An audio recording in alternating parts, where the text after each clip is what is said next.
Welcome to Come and See, your podcast for finding truth in a world of chaos. Brought to you by Living Waters Abide Ministries. With host and founder, Richard Case, and co-host and retreat leader, Kathy Ricconi.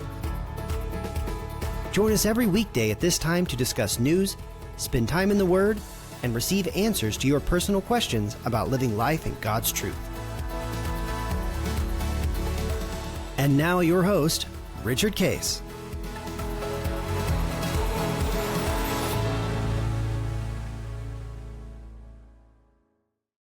Good morning, everybody. This is End Times Friday, and we have our special guest and regular guest, Eric.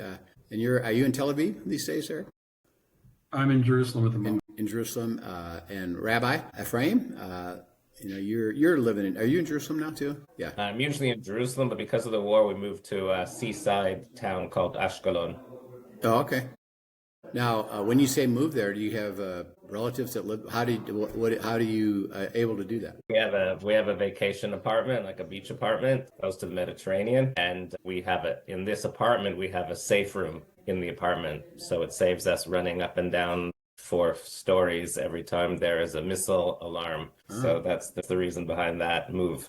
Great. Is the beach really nice there? It's really nice. I actually was just there, and as my kids were jumping in the water, which is still quite cold in the Mediterranean, beautiful beaches, but just as they were dipping their toes in the water, the lifeguard station started yelling at them and the loudspeakers that beaches are officially closed now because of the war. No one's allowed to be on the beaches or in the water because Israel doesn't want to have to worry about knocking down missiles that are headed towards open areas. It's too expensive, so they want to keep the beaches and the water free so they don't have to worry about missiles pointing in that direction. Well, we're going to talk a little bit about that whole thing. How does all that work? But let's start with Eric had a discussion that there's something that did happen at the Church of the Holy Sepulchre, which we all know from America is one of the sites that is determined to be, actually where the crucifixion, the burial, took place. I personally am not sure about that, but we do know that Constantine's mother, back in around 400 AD or so, is the one that set the Via Dolorosa and that church, and all that stuff. Here's all the sites that she declared to be true. And maybe someday we'll have a discussion about all that, about where things really are. But we do know it's an important site. So what did happen on Palm Sunday? So, by the way, St. Helena built 2 churches. She built the Church of the Holy Sepulchre and what's the church in Istanbul? Byzantium, I forget, Hagia Sophia. She built those. Now, the Hagia Sophia, unfortunately, now is a mosque.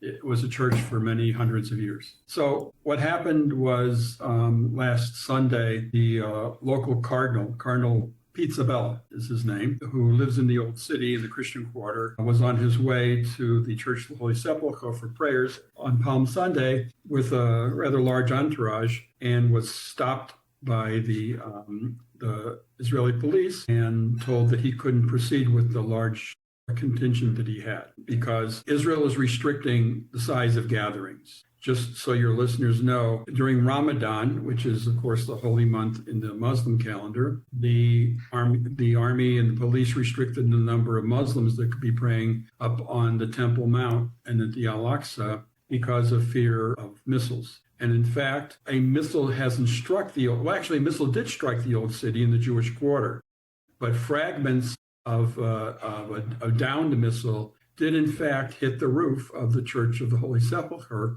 earlier in the war. So there is a reason for these restrictions. And in fact, also Jews are being restricted in a very severe way from praying at the Western Wall. In fact, we're approaching this week, the week of Passover. And during that week, there's a major prayer called the Birkat Kohanim, when the priestly blessing is given twice during one morning. And on a normal holiday sequence, you could find over 100,000 people gathered in the Western Wall Plaza area.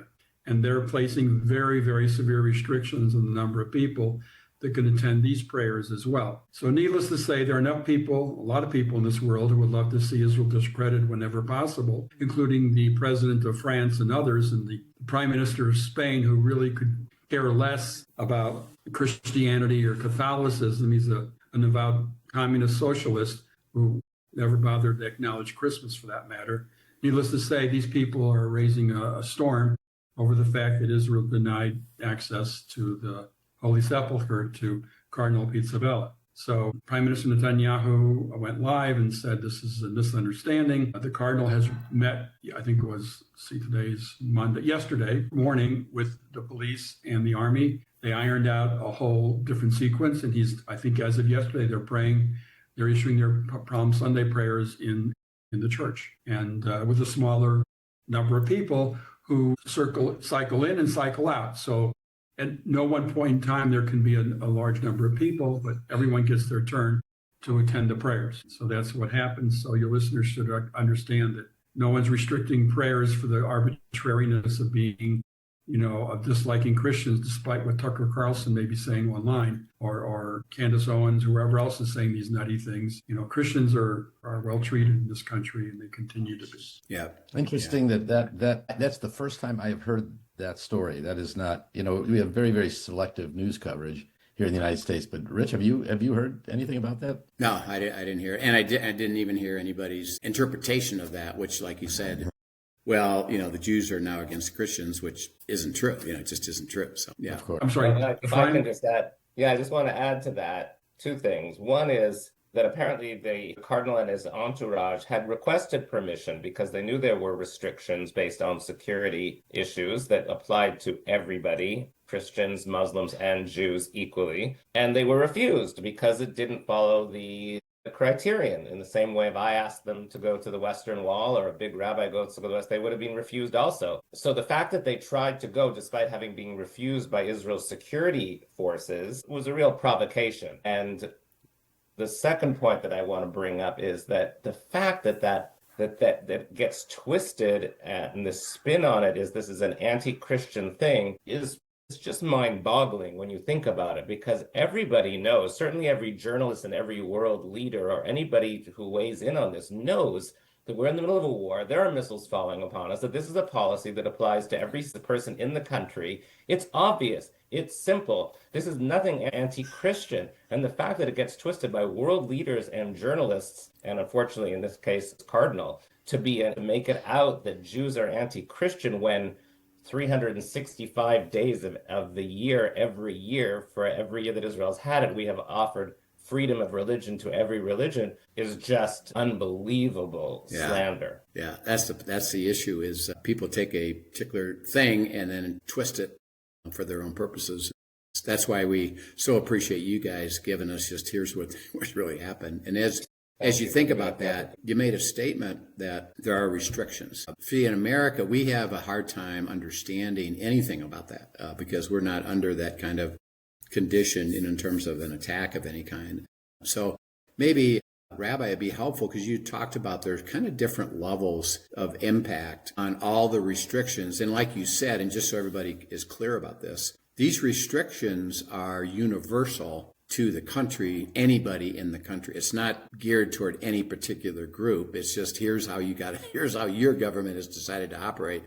What the heck are those restrictions? What's the impact of those restrictions? And what does that mean for you, how you guys live your life every day? Right. Okay. So what the most significant restriction that applies in this case is that Israel has declared that you can't have any gatherings of more than 50 people at one place. And that's simply because we're expecting missiles to fall. They're falling every single day all over the country. There's no way to predict where they're going to come.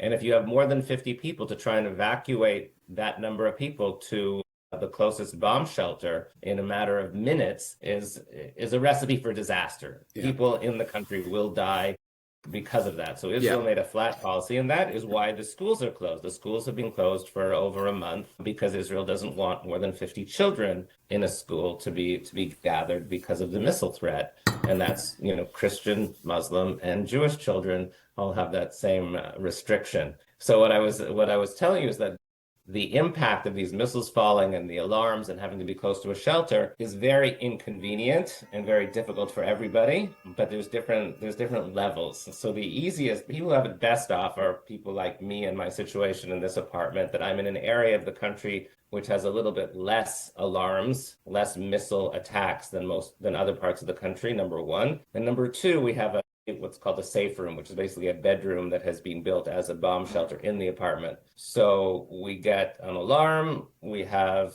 30 seconds to move into the safe room, and we just, roll out of our bed at 2 o'clock in the morning and roll into the bed in the safe room with the rest of the kids. So, that's a big hassle, because anywhere, if you go shopping, if you go get your haircut, wherever you go, you have to be thinking and staying close, knowing where the closest shelter is, and be ready to run to some public shelter near there. So that's the easiest. But a lot of people have, like what our setup in Jerusalem is, where you don't have your own safe room in your apartment, but your building has a bomb shelter that's shared by the building. So that's our situation in Jerusalem. We have 6 apartments in our building, and most people have between 5 and 7 children, 5 to 9 children, I should say, of each of those families. So we're all supposed to be sharing this bomb shelter, and to run down 4 stories 4 or 5 times a day, often in the middle of the night, and to wake your kids up and to bring them down, and then to share that shelter with 20 or 30 other people also in pajamas at 2 o'clock in the morning is not that comfortable, and it gets to be a real pain after a while. Let me ask you one little question about that. Does that mean the building doesn't have elevators, or you can't use elevators when that happens? Yeah, it's not safe to use an elevator. Okay. And so you actually have to go down and up. Yeah. By the way, in Jerusalem, where I am now at my wife's home, our situation is exactly what Ephraim just described. When we hear the siren, we dash out and we share a bomb shelter in the building with, in our case, just one other family, because the other 2 families, I guess, have a safe room, or they just decide to stay inside their apartment. And by the way, so what happens though is that a lot of apartments, a lot of buildings don't even have a bomb shelter like our building does. We're lucky. So all the other buildings on my street, everyone streams into our bomb shelter. So it's not only just for the 6 families and their 5 to 9 kids, but we have another 20, 30 people from the neighborhood that come into our bomb shelter. And of course, we're going to welcome them in. It's a life-threatening situation. But it literally has become standing room only, like a squished elevator, and you're in there, with strangers at 2 o'clock. But there are public bomb shelters. Like in our neighborhood, there's one for those families that don't have either a safe room or a bomb shelter in their building. They dash over to this. But it's very difficult when you have young children waking up at 3 in the morning and running out in the street with them and getting to the bomb shelter on a timely fashion. So it's really a difficult thing. One other thing in this category I would just add to what Ephraim just said, It's gotten to the point now where people who are looking to buy a home or rent a home in the country, the first thing they ask is, does your apartment have a safe room?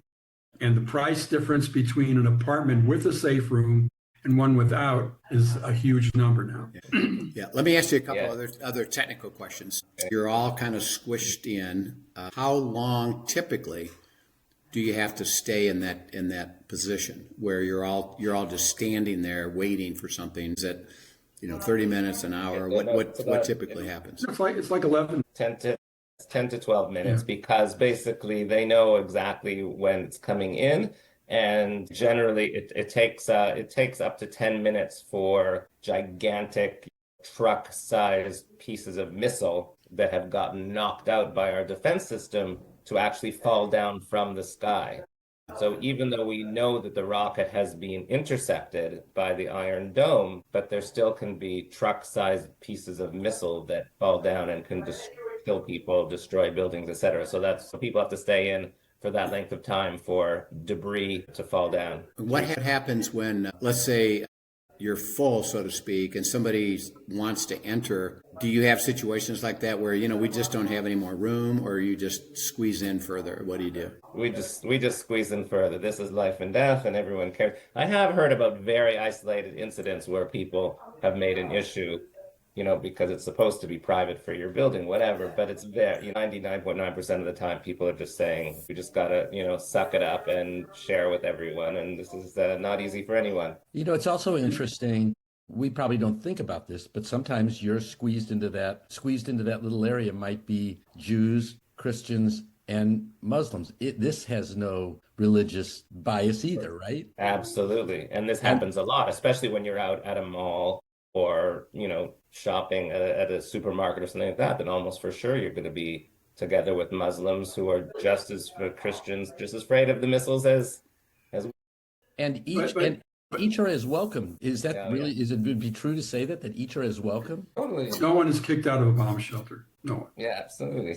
Everyone's welcome. And I should say, by the way, that even though it sounds awful, and it is definitely very difficult on a lifestyle, and it's like 5 weeks or something, but people really make the best of it. People laugh and they joke, and sometimes people bring guitars down to the shelters and they sing holiday songs. There have been disco parties inside the bomb shelters. There have been multiple weddings. There are applications. There's one application you can download, and it tells you whether anyone else in the bomb shelter you're with is single. So it's a dating app. I mean, it Now, has, Americans would like that. But there's one thing that Ephraim didn't mention that's worth mentioning. Our brothers living in the north along the border with Lebanon do not have the amount of time that we have elsewhere in the country to scramble to a bomb shelter. The Hezbollah is right up, up until our most recent incursion, Hezbollah forces were right up on our border. I don't mean a buffer, 2 miles away. I mean, 100 feet away. Yeah. Okay. And they had anti-tank missiles that could be fired at a range of over a kilometer and would blow buildings up. And in those cases, there is no siren in the case of an anti-tank missile. In case of a rocket fired by Hezbollah, you have about 10 seconds. So people in the north are suffering much more than anywhere else in the country because Hezbollah has been bombarding them with probably in the vicinity of 80 to 100 rockets a day, okay? And it has done some serious damage. I think there's only been one loss of life in the north due to this so far, but it's truly disrupting life along the border. And that is the reason why the Israeli Defense Forces ended up entering into Lebanon. Yeah. Have they evacuated again on the north side again? No, evacuate.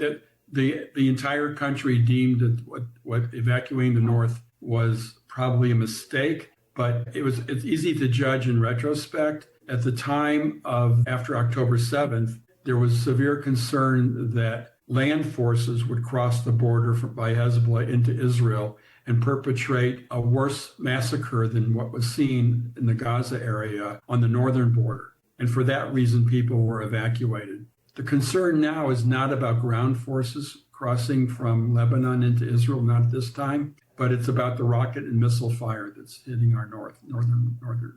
Their missiles can also, by the way, hit in the south, and we've had a few. They're not as big a missiles as the ones coming from Iran, and we have a bit, not as long as a missile from Iran takes about, 4 or 5 minutes to arrive in Israel. So we have some time. It takes, of course, less time from Lebanon. Has the forces pushed Hezbollah far enough away where it's not as dramatic, or is that they still have the range? That's a work in progress. The Army's aims right now are to evacuate southern Lebanon from the Litani River, which is about 12 kilometers north of our border, to our border, of any Hezbollah troops and pretty much any population whatsoever. So it'll be basically I wouldn't say a demilitarized zone, but it's like a buffer. And that will be missile and rocket free. And eventually, not quite yet, it'll take I think they're estimating 2 to 3 more weeks. And then Hezbollah will be isolated along its eastern border with Syria, where they have a lot of they're in the southern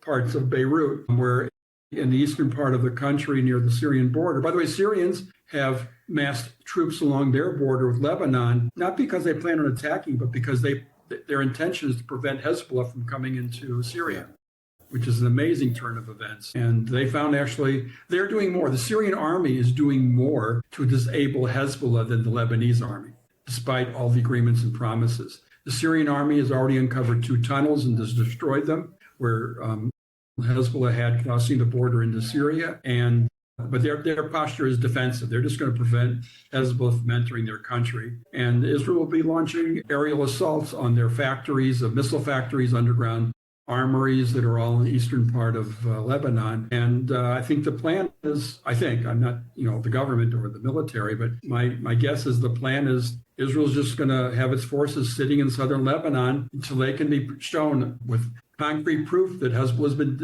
disarmed. Yeah. And until that happens, they're just going to occupy this area of southern Lebanon. If I can just remind your listeners also that we did a similar incursion into Lebanon after October 7th, and to try and disarm Hezbollah. And after a huge amount of international pressure for a ceasefire, we agreed under the condition that Lebanon, the country of Lebanon, agreed that they would use their army to disarm Hezbollah completely. That condition, backed up by the entire international community, Israel agreed to withdraw and to stop its war against Hezbollah in Lebanon. And of course, we've seen this many times before, we withdrew and the Lebanese government did virtually nothing to disarm Hezbollah. So now we're in the same situation again. But the situation is, let me give you a great example of just what the situation is, okay? First of all, unfortunately, Lebanon is no longer a sovereign country. Its elected or appointed government no longer has control over the operations of its country. And just to give your listeners a great example that just happened in the last 3 days. So the president of Iran, it was almost a slip of tongue, but the reality is Lebanon has become a colony of the Islamic Republic. Yeah. That's genuinely what it really is, okay? Right. It's a colonial enterprise launched by the Islamic Republic, the death cult. And why do I say that? The president of Lebanon, his name is Aoun, I think I'm pronouncing it right, Aoun, I think is the right pronunciation, announced that the Iranian ambassador was a persona non grata, and he had to leave the country. And in any other country in the world, when that happens, like they get on a plane and they leave. And then it's a crisis in diplomatic relations. And somehow eventually, hopefully the two countries reconcile and find a way to work things out. And then they just restore diplomatic relations. Well, Iran said no. The ambassador said no. I have a video I'm going to be posting on my Substack tonight that shows Lebanese police shoving the ambassador into a car forcibly. He hit his head against the ceiling, forcibly forcing him into a car and starting to take him to the airport where they were going to basically force him to get on a plane out of the country until Hezbollah had a roadblock along the way to the airport. And then the highest ranking Shiite in the Lebanese government said, no, he is welcome to stay. And it was a standoff. And guess what? He's still in an Iranian embassy in Beirut. So the country, unfortunately, has no control over the operations of it. And it's allowed it to happen for so long that I don't know how it's ever going to reconstitute itself as a country once again. But this is the situation Israel faces, is it's a failed state. So in the meantime, it's going to continue making sure that if Hezbollah is going to launch a rocket, it's going to take, a couple minutes to get to Israel so people can deal with it rather than 10 seconds. Well, as we finish this segment, I have a few more questions for our next segment about the impact on you guys personally, how this lives. And then we would like to get into the current condition of the Iran war and, Straits of Hormuz and things that are important for, let's say, the end of the war, if it's possible, and then have some discussion about that. So thank you both for sharing. And we it does help us appreciate the system you have to follow to just live your.